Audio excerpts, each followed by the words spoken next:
داتا علی اجمیری نے کوئی مکان نہیں بنایا، جائیداد نہیں بنائی، اولاد ایک شادی کی، بچے نہیں ہوئے، دوسرا نکاح نہیں کیا، زندگی گزار دی دین کے لیے۔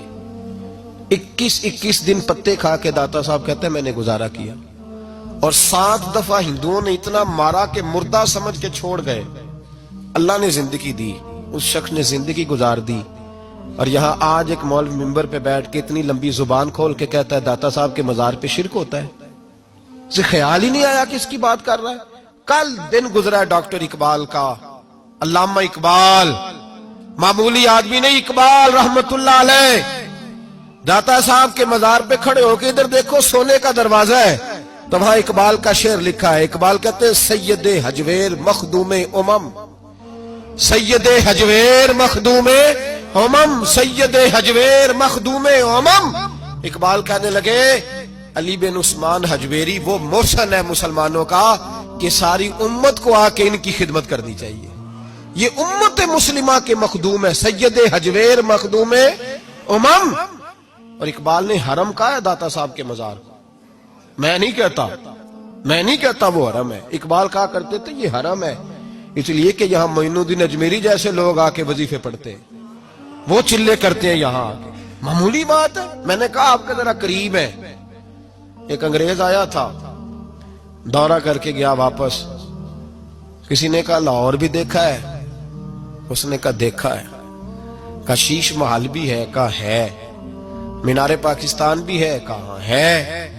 اس نے کہا یار بڑا کچھ ہے، کچھ ہے دیکھی تو نے؟ کہا ہاں بڑا کچھ دیکھا ہے، پر لاہور میں نے ایک قبر دیکھی ہے، وہ قبر اس طرح کی ہے کہ مسلمانوں کے دلوں پہ حکومت کر رہی ہے، دل قبضے میں ہے اس درویش کی، اس صوفی کے قبضے میں۔ ہمارے نیڑے ہے نا ذرا، اس طرح کی قدر و منزلت، ورنہ حضرت اجمیری، حضرت بابا فرید صاحب، یہ سارے لوگ یہاں حاضری دینا، حضرت سلطان باؤ جیسے لوگ ان کی تعریفیں کرتے ہیں، کہتے ہیں یہ بڑا آدمی ہے بھائی، علی اجمیری بڑا آدمی ہے۔ تو ان صوفیاء کا پیار، اولیاء کا پیار، نسائی شریف سنو، نسائی کا حوالہ، میرے رسول پاک صلی اللہ علیہ وسلم نے فرمایا قیامت کے دن کسی کو طاقت نہیں ہوگی اللہ کی بارگاہ میں بولنے کی، نسائی شریف عرض کر رہا ہوں، اور سیاستہ کی روایت ابن ماجہ میں بھی موجود، کسی کو طاقت نہیں ہوگی رب کریم کی بارگاہ میں بولنے کی، لیکن فرمایا اللہ کی بارگاہ میں قیامت کے دن سب سے زیادہ تکرار کچھ نیک لوگ اپنے دوستوں کے بارے میں کریں گے، تکرار کریں گے اللہ کی بارگاہ میں ادب کے ساتھ، ناز کے ساتھ۔ دوسرا ترجمہ یہ کر لو کہ اللہ کی توفیق سے بولیں گے، اللہ خود چاہے گا یہ بولیں۔ اللہ فرمائے گا جاؤ جنت میں نیک لوگوں کو، تو حضور فرماتے ہیں وہ کہیں گے یا اللہ پہلے انہیں بھی بلا جو ہمارے ساتھ نمازیں پڑھتے تھے، جو ہمارے پیچھے جمعے پڑھتے تھے انہیں بھی بلا، جو ہمارے ساتھ شریک ہوتے تھے بلا۔ یہ مصطفیٰ کے لفظ ہیں۔ نبی پاک صلی اللہ علیہ وسلم فرماتے ہیں رب کریم فرمائے گا وہ تو جہنم میں ہے، کیونکہ تو گناہ زیادہ، پاپ زیادہ۔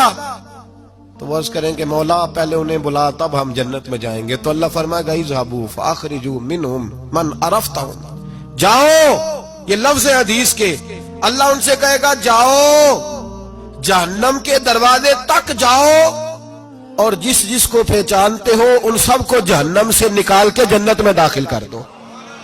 یہ اللہ اختیار دے گا اپنے نیک بندوں، یہ اللہ اختیار دے گا اپنے نیک بندوں کو کہ جاؤ جس جس سے تمہاری واقفیت ہے نا، من عرفتہم، جس جس کو تم پہچانتے ہو، جس جس سے واقفیت ہے اسے نکال کے جنت میں۔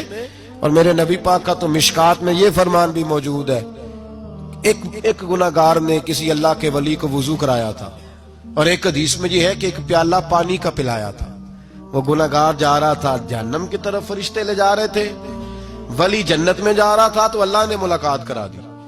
ملاقات کس نے کرائی؟ نہیں، کس نے کرائی؟ اللہ۔ اس کا مطلب ہے ولیوں سے ملاقات بھی اللہ ہی کراتا ہے، اللہ نے ملاقات کرا دی۔